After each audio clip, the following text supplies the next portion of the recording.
Being here today. My name is Katie. If you don't know me, I'm actually part of the accepted team.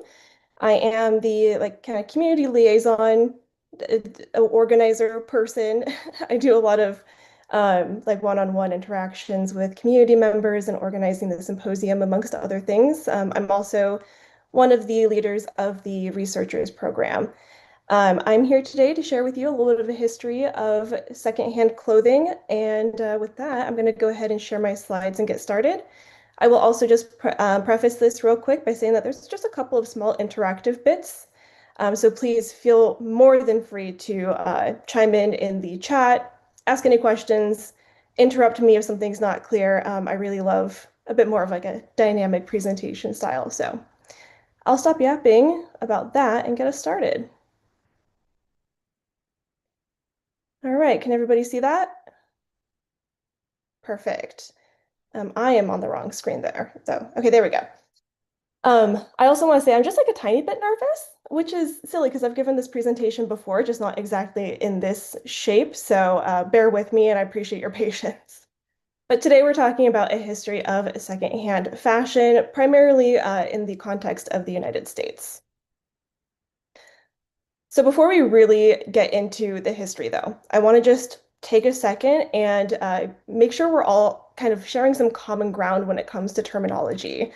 Thing is, there's a lot of different ways that we refer to secondhand clothing and the secondhand clothing market. And I think that it's fair to make a little bit of a distinction between some of the terms that we use. So I want to ask you guys, what is secondhand? And especially in the context of clothing, what is secondhand clothing? What other terms have you heard used to refer to new and old, or sorry, not new and old, to old clothes? And why do you think we have these different terms?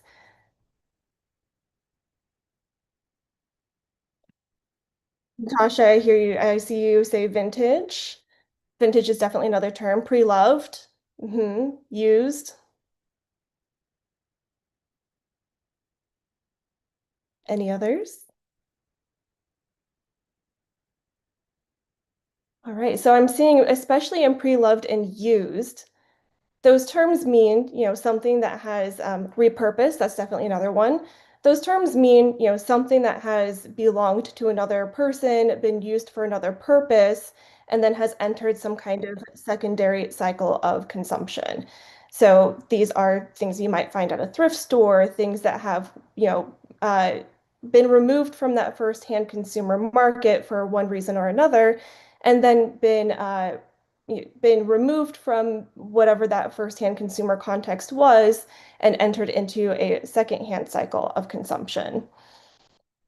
As we get more into it, we're going to see that the kind of idea and term of secondhand is a little bit more complicated than we might give it credit for, and that there's a lot of different terms that we've used throughout time and even today, and it's just a bit of a complicated story. And so I'd like to start with this idea of what even is it, and then we're going to try to dissect that a little bit by tracking its evolution through history.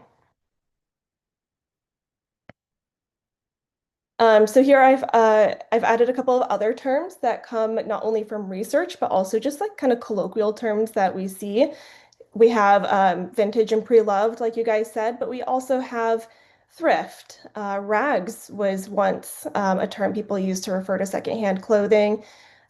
We have retro, which has a little bit of a different connotation, but you see there's a lot of different words that we use to try to maybe like triangulate this meaning that we ascribe to old things, things that have been used before. Okay, with some of that terminology out of the way, I have a little bit of just some points to share about secondhand in the pre-modern era. Um, we're going to jump from the pre-modern era to post-industrialization, and I realize that that's like a really big leap, but I think that it's important to start with a little bit of context about the role that textiles have played in our lives. So before we have industrialization, textiles were extremely laborious and extremely expensive to produce. Whether it's made from a plant material or an animal fiber like wool, You have to first grow and then harvest the fibers. Then you have to process the fibers, which, different fibers require different expertise, knowledge, and skills. Then you have to spin the fibers into yarns and threads. And then you have to weave those fibers into cloth. And then you have to cut and sew that cloth into clothing. It's a really, like I already said, a really laborious process that takes a lot of time. And before we had the industrialization of the technologies that help us speed up that process, like the cotton gin, like the jacquard loom, and then later on things like the knitting machine and automated processes, all of this was done with human labor. Because of this, clothing and textiles were seen as investments. This is a reason why household linens and like a trousseau were a part of a woman's dowry when she went to be married. It was something that added, it was not only necessary and utilitarian, but it also added value to a household.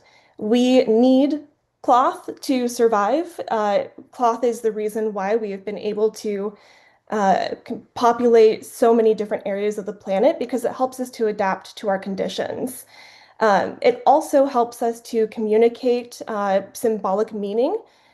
So different motifs in textiles, different colors, different materials, all communicate something about who you are as a person.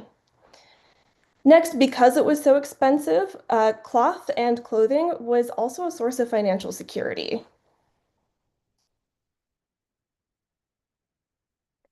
If you had uh, a well-stocked house of linens or household linens closet, should you fall on hard financial times, that cloth was worth a lot. And so you could use that cloth in a non-money an alternative exchange system where you use cloth and clothing to exchange for other things or to exchange for currency. It was pretty common for people to exchange their clothes and their textiles at pawn shops and at consignment shops. Uh, and and often would come back later to repurchase those items after they had like recouped the losses from whatever purchase they needed to make. Lastly, before industrialization, when it comes to the way that meaning is communicated through clothing, we have very official codification of something called sumptuary laws that creates differentiation between classes. Sumptuary laws are basically says who can wear what, when, and why. Think of things like velvet and the color purple being reserved for uh, royalty, especially because those types of materials and those colors were even more laborious, expensive to prepare. So we have these like official laws that state and dictate who can wear what and why. But as we move into post-industrialization, things start to change. With industrialization, like automated looms and the cotton gin, all that kind of stuff, it makes textiles much faster and much cheaper to produce. In fact, industrialization is so important to the kind of concept of fashion that we call the post-industrialization era the democratization of fashion. This is because now people can afford to purchase things that are more currently in style, and therefore there becomes less of a visual distinction between classes. But we still have this idea of conspicuous consumption, right? So what it is that you are wearing on your body, what it is that you use, says something about your wealth. So at this point, um, clothes become a really displaying your wealth through clothes becomes really important, meaning that being the most stylish and up to date on trends is what differentiated you from like the lower socioeconomic classes. Old clothes that were once financial investments now become a part of creating that visual distinction that was once codified by laws, but is now, after that democratization of access to textiles, depends more on trends and styles and like the aesthetic look of something. So if one can't afford a dress from the latest season and is instead rewearing a dress from a previous season, or perhaps purchased a dress new to them but came from somebody who had pawned a dress from last season, now we can see that their class is visually distinct, not because they are not allowed to consume those things, but because they cannot afford to consume things that are more popular. At this time period, in the Gilded Age, we also start to see some social, moral, and hygienic anxieties surrounding secondhand goods and especially secondhand textiles. Hygienic anxieties is something that you will see throughout the use of secondhand clothing, including up to today, where people choose not to purchase secondhand because something about it having been worn by another person kind of grosses people out. But I think that this also kind of aligns with the social anxieties that people were feeling in this time period as quote unquote new money, came, uh, sorry, the phenomenon of new money happened, and people started to be able to use their wealth to make themselves look as though they are a part of like an upper class, right? So now people are starting to feel a little bit anxious about who's wearing what and why. Um, in 1902, however, even though those anxieties are present, philanthropy was also really like a big part of social life in this time period. And in 1902, we have the founding of the Goodwill Industries. Um, the founding of the Goodwill Industries was ideologically motivated. It was the idea of, the upper class helping those of, poor station in life. But we find that this increases the association between secondhand goods and poverty. Um, Interestingly, though, we do see a little bit of economic, cultural, and demographic support for the rise of flea markets during the interwar period. Excuse me. And this, however, is not ideologically motivated, it is financially motivated. Wars are expensive, and so people who suffered financially during the war were able to instead procure goods on a budget from secondhand markets. Then we're going to skip over World War II and into post-World War II America. Give me just a second. So, post-World War II, we have this economic boom in the United States. Part of this has to do with the rise of mass manufacturing, right? We started with industrialization, and as our technologies continue to advance, we now have the ability to produce things at a much faster rate. Think of, Henry Ford and the factory line, right?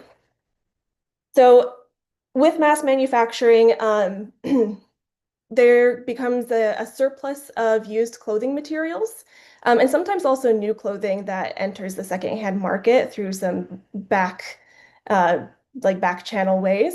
But that post-war abundance that celebrates consuming all things new creates the conditions for used goods to then become available. But because we have such an emphasis on that celebration of all things new as like a signal of national pride and the recovery after the war, few wanted barely used cast-offs of that growing middle class. I have a little bit of a quote here from Lizotte, from someone named Jennifer Lizotte. Quote, the 1950s brought the unquestionable arrival of the voluntary consumer of secondhand clothing. After the war, all established forms of consumption of both new and used goods rapidly accelerated in the United States. So even though people have some anxieties around secondhand used goods, we still see that with the rise in consumption of the first-hand market, we then get a rise in the consumption of the second-hand market as it grows from being supplied by that first-hand market. In addition, some ways that people kind of circumvented the anxieties of purchasing secondhand was the consignment model of used clothing exchange. I think that this, in a way, kind of parallels the pawning system of the pre-modern era. and it enabled people to consign lightly worn items in return for a cut of profit or store credit from a store proprietor. Interestingly and importantly, this also helps consumers who were mostly women in this time period meet the rising demands of a fashionable wardrobe while remaining on a modest budget. So here we see a financial motivation. Um, and as we continue through, you'll see that the motivations for consuming secondhand kind of swing back and forth between ideologically motivated and financially motivated. And those two themes become really apparent until we hit vintage, but I'm not quite there yet. So even though the secondhand market was growing, we still have some of those anxieties that remain. Especially for people who lived through the war, secondhand clothing was a bit of a reminder of the stigma of the poverty, the shame of ill-fitting clothing, and the fear of disease that we get as a result from the war. Um, and throughout all of this, in the 1950s and the post-war era, the idea of charity that's associated with secondhand market that originated in that development of charitable philanthropies continues to persist. Especially in the 1950s, the Goodwill Industries tripled their number of stores throughout the United States. But in spite of this kind of maybe like illogical back and forth between the anxieties of secondhand and the acceptance of the secondhand market, we see as we move into the late 50s and the 60s, subcultural and youth cultural groups start to reframe the way that we think about secondhand clothes. Also, let me know if I'm going too fast, you guys. Okay. So here, we start to see some different motivations for people purchasing secondhand clothes. Youth and subcultural groups that arose in the post-war era, like the beatniks, are credited for reframing this secondhand clothing. Angela McRobbie argues that rummaging for old clothes was for the hippies and the beats youth culture a way to perform subcultural identities by rejecting mass-produced fashion. Um, Not only was it a way to like visibly illustrate a rejection of kind of mainstream culture, it was also a way to ideologically reject mainstream culture and mass production, kind of like in an anti-capitalist manner, by choosing an alternative economy. Uh, see, Heike Jens also looked at 60s stylers in Germany in the late 20th century, looking at the way that they used old clothes or old looks to kind of revisit and to reframe the past and the memories associated with those looks to create a new identity that set them apart from their parents' generation. And interestingly, this is kind of where vintage starts, the idea of vintage starts to come in. An author named Fisher argues that the rise of vintage parallels this rise in mass production as an alternative form of consumption, like I already said. But here, people are starting to seek novelty, higher quality of garment construction, and individuality, all of which then and now are the opposite or are seen as being the opposite of the defining features of mass production, right? Because mass production is uh, homogenous. It creates a similar look. It creates a similar identity. Another thing that I think is interesting to note here is that many scholars, especially Angela McRobbie, talk about the entrepreneurial spirit of secondhand and the people who sell secondhand clothing, because it's not just the major thrift stores like Goodwill Industries and the Salvation Army that create the secondhand market, but also people who find the secondhand market as a place to establish themselves as knowledgeable professionals and people who and serve as a way to make money. Perhaps in some ways for people who maybe don't have other opportunities, but also in the kind of new that rising middle class as again a way to perform an identity that counters the mainstream. Lastly, we also have this really interesting idea of secondhand style being different from secondhand clothes. Secondhand style versus secondhand clothes and making that differentiation implies that there's some kind of like informed knowledge going on, right? It implies that somebody might have taste, the ability to curate, a bit of a connoisseurship, saying, I can identify things that other people now deem unfashionable and rework them in a way that creates a new fashionable identity. And as for the idea of rejecting mainstream and creativeness or creativity, I have another quote from Lizotte. Pre-owned clothes or pre-owned cloth materials went from heralding disease and poverty to signifying cultivated cynicism and rebellious creativity. And this is especially, she's speaking in a context here of the a little bit later than this era of my slides, looking closer towards the 70s and the 80s with the rise of punk and grunge music and the way that the music scene is really deeply interconnected with the secondhand fashion scene. Again, thinking we're outside the mainstream, we're kind of countercultural, and we use the kind of marginal materials of society to produce that identity.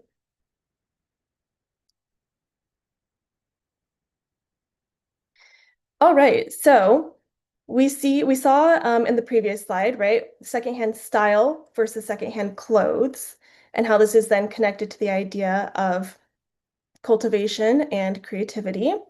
And interestingly, the late 1950s and into the 60s is where we start to see the word vintage start to appear. Okay, so this is where I think things get really interesting. And I am about to go a little bit further in depth than I think you guys actually need to know. But just to let you know how much I reined myself in, last night I was reading Marxist theory and decided, you know what, that's maybe a little bit too much for this lecture. But if we want to talk about it, it's super interesting. Like the idea of the commodity and alienation and fetishism absolutely goes hand in hand with secondhand fashion, but it's for another day. I put together a little bit of this timeline, and this comes from research that looked at American publications, periodicals, newspapers, journals, to look at the language that was being used and the kind of messaging that was associated with. So in the 1950s, we see primarily the words secondhand and used. And again, this is associated with charity. Think about the way that the Goodwill Industries grew by 3 times, opened 3 times as many stores in the 50s. And again, old styles, when we're really valuing the consumption of new goods, old styles becomes associated with low social status, that visual demarcation that we talked about previously, is how people are now seeing that somebody might be of a lower social or financial economic class. They cannot afford the newest styles, and so they're either re-wearing clothes from a previous season or purchasing things secondhand from a previous season. Then we move into the 1960s, which, like I said, the youth and subcultural groups started to shift that understanding and that meaning of secondhand clothing. So in the 60s, while some youth clothing was still associated with charity, and the thing is, secondhand clothing is always going to be associated with like frugality at the very least. I digress. Some newspapers and periodicals do start to reflect that changing meaning that comes from youth and subcultural styles. A 1963 article in the New York Times talks about resale shops where one can find luxury used clothes, such as a Givenchy suit or a Dior coat for a bargain. Things that would otherwise be hundreds of dollars are now tens of dollars. They make this distinction between a thrift shop being something meant for charity, thriftiness, right, frugality, and a resale shop through invoking designers' names and using the term vintage, which in this context is meant to indicate something of higher quality. Eventually, we do start to see that vintage refers to something with a specific decades old look, but we're not quite there yet. So right now we're thinking about differentiating between frugality and kind of luxury and I lost my train of thought there. But making that differentiation between the different types of used clothing. In the 1970s, anachronistic dressing becomes a more mainstream fashion trend. And that means dressing in a way that is different from the kind of mainstream fashions of a current moment. So anachronistic basically being like not of this time. So this is when people start dressing in a decades old look or like a look from a specific period of time. Think like flapper dresses from the 1920s or Edwardian lingerie dresses from the 1910s. It becomes so popular that news or press coverage reports that in major cities, it begins to drive prices up of things that are considered the luxury or vintage items rather than the thrift and secondhand, and actually causes a little bit of alarm in sellers of secondhand clothing. Um, However, there is still a little bit of a variety of terms that pop up in reference to the style of dressing old. We still see terms like retro dressing, antique dressing, and past perfect dressing being used in press coverage.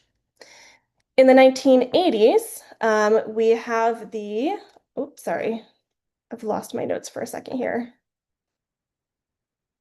In the 1980s, we have basically like the establishment of what the term vintage actually means, and then the diffusion of that term through press coverage.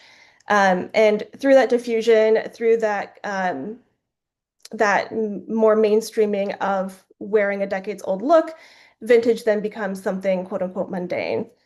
So in December of 1980, Money Magazine reported that US sales of secondhand were up 100%. And I'll tell you guys a secret, the growth of the secondhand market continues to grow, or the secondhand market continues to grow even today. Um, and reporting styles, again, they were mundane, which suggests that they were writing to readers who were already informed. They already knew what vintage was. But around this time, we also start to see people wondering why people wear vintage clothes. And I'm not going to answer that question yet because I want to hear from everybody here. And I know that I'm diverging just a little bit from the idea of secondhand specifically, but vintage is my wheelhouse. So I'm very excited about this. But why the word vintage? Where does that word vintage come from? And there's a little bit of a clue on the screen. Does anybody know?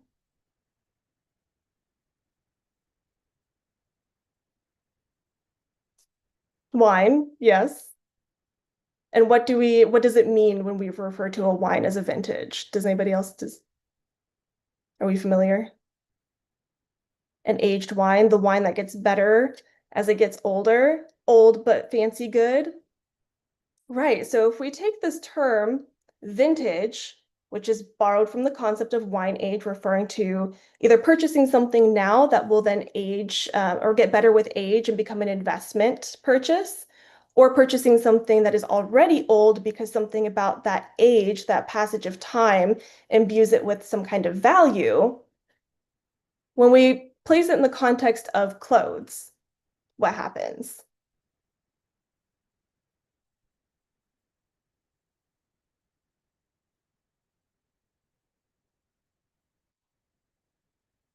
Anybody? Something older becomes more valuable. Yeah. It's not an exact one-to-one translation, especially because the valuation of vintage is complicated and constantly shifting, especially because clothes, unlike depending on the way that wine is stored, it can go bad, right? But clothes degrade a lot faster than wine does. So something that might be considered vintage excuse me, might not be in good enough quality to sell as vintage. It might not have as much value because it starts to degrade. Jazz, it makes you think of how certain styles of clothing become classics. Yeah, when it comes to styles and then the reproduction of certain styles from things that we consider classic, they become associated with a particular time period and a particular look or a group of people that we then want to reproduce today. And something about that association is valuable. And so here, the association with time can make clothes valuable. And previously, where we saw this in the valuation of designer goods, like vintage designer goods, it starts to become a little bit more broad. And now it's anything that has a bit of a decades old look that is in good enough shape and quality to be sold as something that is wearable. But all of this is a process of creating meaning, which then produces that valuation system. I got a couple of quotes here from mostly from Fisher. Fisher does identify that in the press, the word vintage seemed to refer to like clothing that is 20 years old or more, and that is still like a colloquially accepted term for vintage fashion today. Anything that is 20 years or older until you hit 100, and anything 100 years and older becomes antique. And that is still, I think, just like a it's common practice. And I think the reason that we still use that is because it's like an easy way to communicate what it is that you're selling to a customer.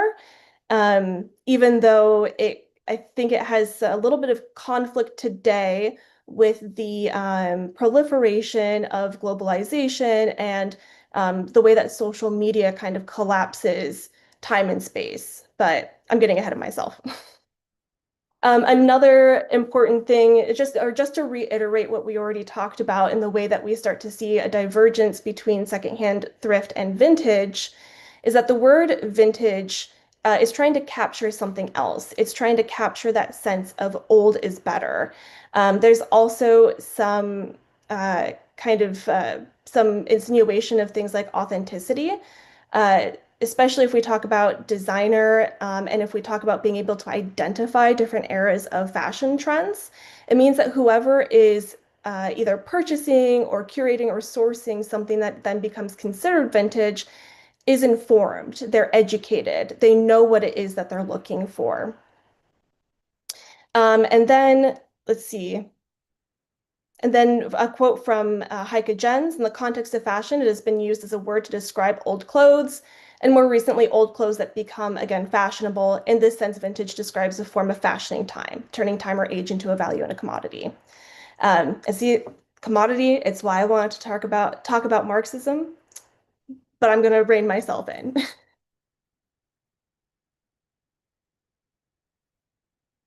Speaking of social media, though, what I find has been really interesting and what kind of absorbed me during graduate school, I wrote multiple papers on this, is that in that collapse of time and space on social media, we have a new proliferation of terms that kind of maybe not obfuscate, but definitely complicate our understanding of vintage. So retro is a term that we've been using for a long time, but it becomes popular on social media again. Then we have vintage, and to kind of differentiate between retro, I'm sorry, I didn't really explain that term. Retro refers to clothes that look old but may have been manufactured new. And that is why you'll see under vintage, we have the term true vintage. And this is meant to differentiate between things that are actually old and things that were newly manufactured to look old. We also have vintage fashion versus vintage style. We also have vintage thrift. And there are so many more terms on social media that people have been using to try and make those differentiations. I don't want to say clear, but I think that that's the intent behind it. I'll also say that a lot of these terms come from hashtags on social media in which a reseller is attempting to broaden their reach through search engine optimization. So it also has a relationship to the market and marketing, like the functions of marketing, what it is you're trying to sell. So I don't want us to forget that all of this is wrapped up in those cycles of consumption and engaging in some kind of economy. Anyways, moving on from the late 20th century and into the early 2000s and into today, I want to talk a little bit about consuming secondhand and vintage today because as I've just shown, it's starting to become complicated again. I mean, it was always complicated, but with social media, we have to figure out new ways to navigate what these markets look like. Excuse me.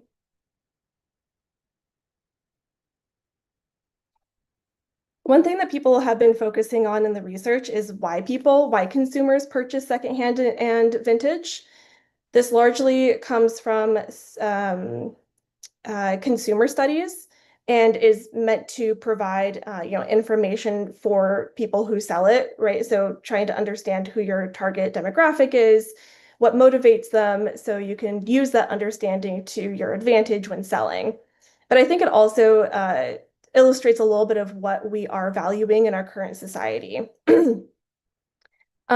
So let's see, let me look at my notes. I'm getting ahead of myself. On the left-hand side, I have why we wear vintage, and on the right-hand side, why we wear secondhand. Multiple studies conclude that people purchase vintage for very similar reasons. Like there's been so many studies and all of them kind of say the same thing. The first one that people tend to go for is nostalgia. It has both been reported by consumers that nostalgia is one reason why they like to wear secondhand. Um, to get a little bit theoretical about it, there are some scholars who argue that this is something called imagined nostalgia, which is nostalgia for a place or time or experience that you did not live through. It kind of reminds me of Heike Jens's study of the 60s stylers in Germany who were, kind of reinventing a past that they did not live through in order to differentiate themselves from both mainstream culture and their parents' generation. A lot of people who purchase vintage also just have a general interest in fashion history, which I think is pretty cool.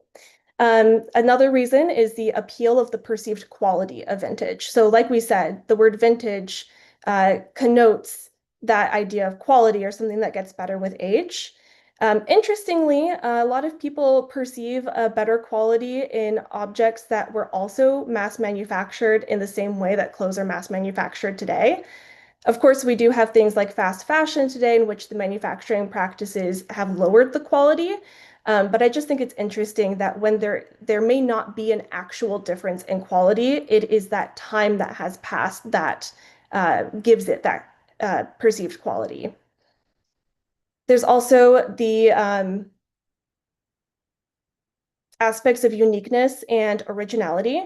So while there are similar styles of like you can only get so many different silhouettes of a 1950s dress, but that particular 1950s dress might be a one of a kind, right? It's no one else is going to have that exact same dress.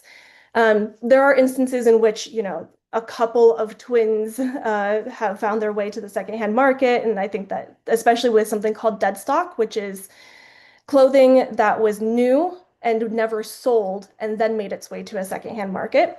So you might get duplicates there, but generally speaking, these items are one of a kind, and again becomes a way for people to express originality. And here, just to call back the different motivations that we discussed, we've seen them kind of fluctuate between ideological and financial, but with the rise of sub and youth cultural groups and continuing into today, a big motivation has become individuation, especially in the context of mass manufacturing. Like I said, clothing is largely homogenous today, so kind of rummaging through the clothes of the past allows us to individuate ourselves. And then lastly, having insider knowledge. Like I said, somebody who is a connoisseur, who has become informed on the topic and are using that education as a way to express their fashionability. Excuse me. However, on the other hand of secondhand, good job, Katie, we have some other motivations. A 2012 study still found that secondhand consumption was directly driven by frugality. And I do think that that is true.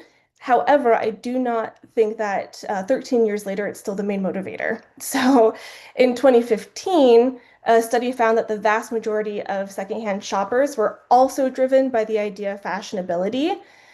So in that context, it's a little bit less about having insider knowledge and finding a unique piece, but rather finding a discarded piece and using your creativity to rework it into something that becomes fashionable. In 2020, another study cites that being able to take distance from a dominant consumption system also plays a role in the decision to shop secondhand. And this is largely related to the woes of capitalism and informing your shopping decisions with eco-consciousness and sustainability in mind, especially in the face of fast fashion. But speaking of fast fashion, something that I think we might forget to think about in these kinds of studies and kind of just like generally speaking when we go to consume secondhand, and especially vintage, is that we are like vintage becomes removed from the context in which it did come from a first-hand fashion cycle. So we forget that the secondhand market is dependent upon first-hand fashion cycles. We Things only become secondhand if they have been newly produced and used firsthand. And let's see, what did I say about this? The supply of vintage clothing only exists as the supply of new clothing continues to thrive. Um, and something that I think is interesting to speculate upon is with the rise of fast fashion and the fast declining quality of clothes, many people question whether or not we will have secondhand or something considered vintage in the future because we're beginning to lose that perceived quality. Additionally, fast fashion items tend not to be constructed in a way meant to last. So they don't survive long enough to become vintage. They do survive long enough to become secondhand, but maybe not necessarily vintage. So will the clothes of today ever become vintage is something that I think about a lot. However, I do think that we continue to see a rise in an engagement in alternative consumption, especially with people engaging more in producing their own clothes. Sewing as a hobby, knitting, and small businesses and small designers have continued to grow in popularity. I don't think that they've necessarily hit mainstream because surviving in a capitalist system is really difficult and it outcompetes small businesses. And so it's hard for them to survive, but they are there. And I think that as we continue to move through this first-hand, second-hand cycle, vintage may perhaps become even more scarce than it is today because we'll be seeking out those items of higher quality from those small businesses rather than fast fashion objects.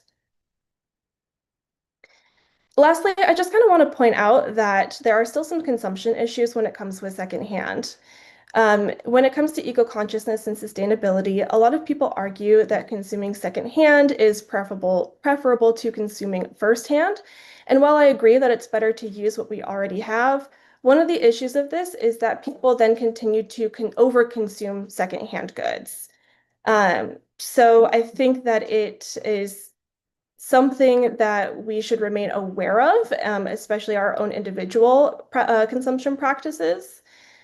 However, I do think that it poses a problem for the flooding of the market with these poor quality goods. And something I did not add to this lecture because otherwise it would have been about half an hour longer is the role of secondhand clothes in a global economy. Excuse me. A lot of our discarded clothing does get shipped to other places and we make it other people's problems. Often it ends up becoming massive landfills of clothes. But there are also secondhand consumption cycles with clothing that is shipped from the West or from, primarily the United States to other places in the globe. And people talk about how that complicates regional markets and perhaps doesn't allow regional markets to flourish using regional labor rather than the labor of kind of sorting through these secondhand bales of secondhand clothes for the resale market. Like I said, that's something that would add like half an hour to this. So I would like to go into further detail, but I'm going to move us on. Um, yeah, I think I kind of talked about this already, but this was my concluding slide is what will secondhand and vintage be in the future? I think the kind of thought that I want to leave all of us with is hopefully what I illustrated through this entire lecture, which is that the secondhand market is not logical by any means. It is thoroughly dependent on different relationships. And I have Sorry, oh, I got distracted by your message, Jess. I remember learning about in my undergrad where we talked about sustainable practices, and that's why I don't buy new clothes often. I love it. Buying secondhand is almost always preferable to buying firsthand. Okay, yes. So talking about how secondhand markets are not logical. I'm trying to summarize my thoughts, but I actually have a quote here instead that I think will do it better than I can because I was a little bit nervous putting this together and my brain is feeling like, ah. So I have this quote from Dickie Yangzom that says, culture isn't something to be explained, but does the explaining. This perspective maintains that rather than purely calculative transactions between rational actors, economies are cultural events grounded in beliefs and social norms, and economic actors and actions embedded in a system of meaning that is performative, narrativized, and symbolically coded. How else can we explain the significance of the desire for something as mundane and stigmatized as trash? This is the brilliance of secondhand, for it thwarts the linearity rooted in Enlightenment philosophies and instead creates an interrogative opening, questioning our modern beliefs around what is new and old by challenging ideations of Western rationalism, instrumentalism, and utilitarianism. And thus it brings to seriousness the centrality of not materialism, but materiality. And I think that that is such a beautiful way to sum up the kind of role of secondhand in our global world. It speaks to some things that I didn't go over in this lecture, but one of the reasons why I'm drawn towards it is because it is so complicated and there are so many different reasons why people do or do not engage in secondhand. And it is all entirely dependent upon things like cultural context, historical context, economic systems, social media, and how that shapes what we value. And yeah, it's just absolutely fascinating to me. And that's where I'm going to cut myself off. Otherwise, I will continue to tangent. So I am going to stop sharing my slides and take a breath and see if anybody has any questions.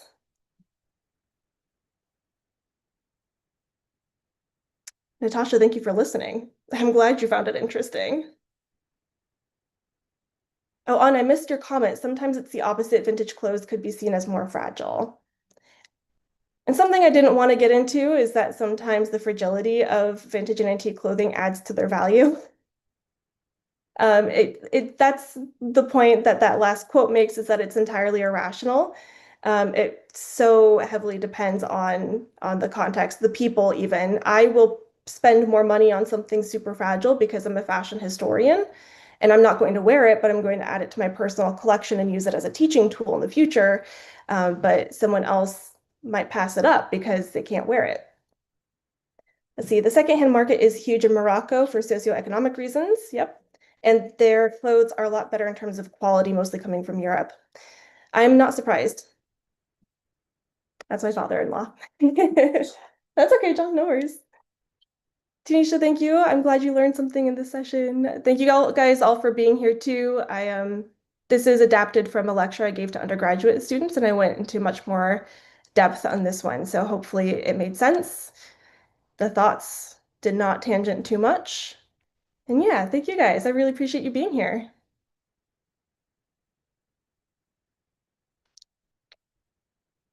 Wow, like just under the wire for an hour. I'm very proud of myself.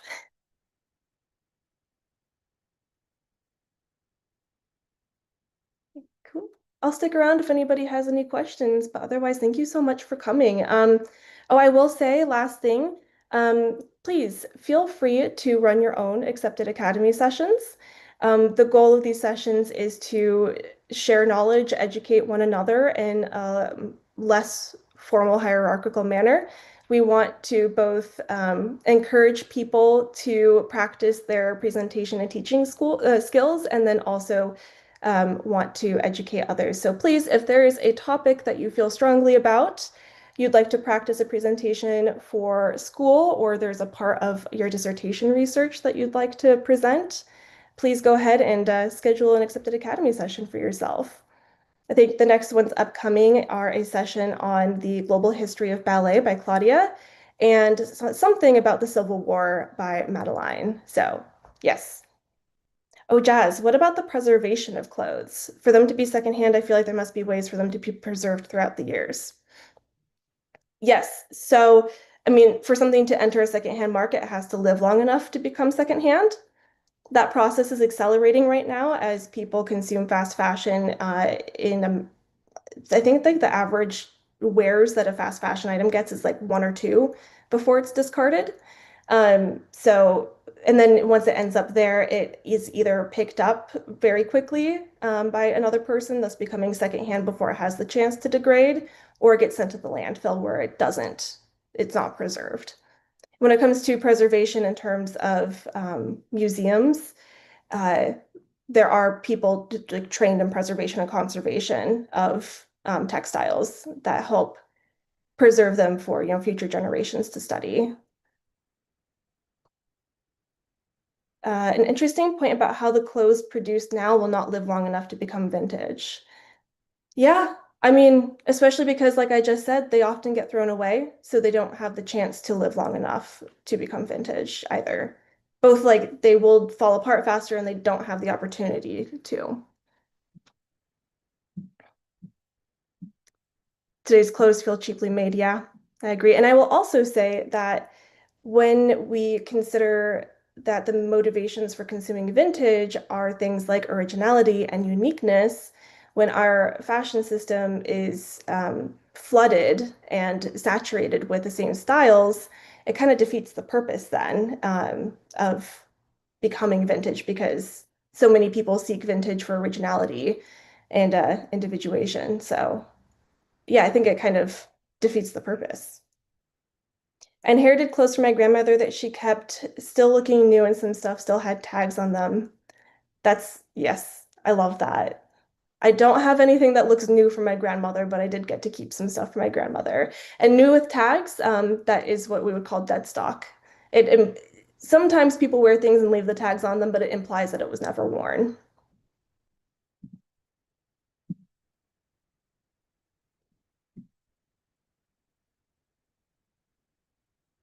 Mhm. And then maybe next time I'll do a lecture about my thesis, which was a much more closer and in-depth look at one very specific vintage market. Natasha, you have to go, no worries. Yeah.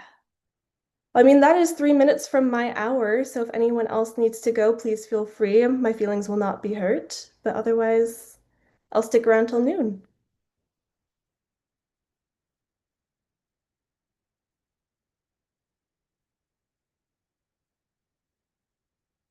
Alrighty. No problem, guys. Thank you so much for coming.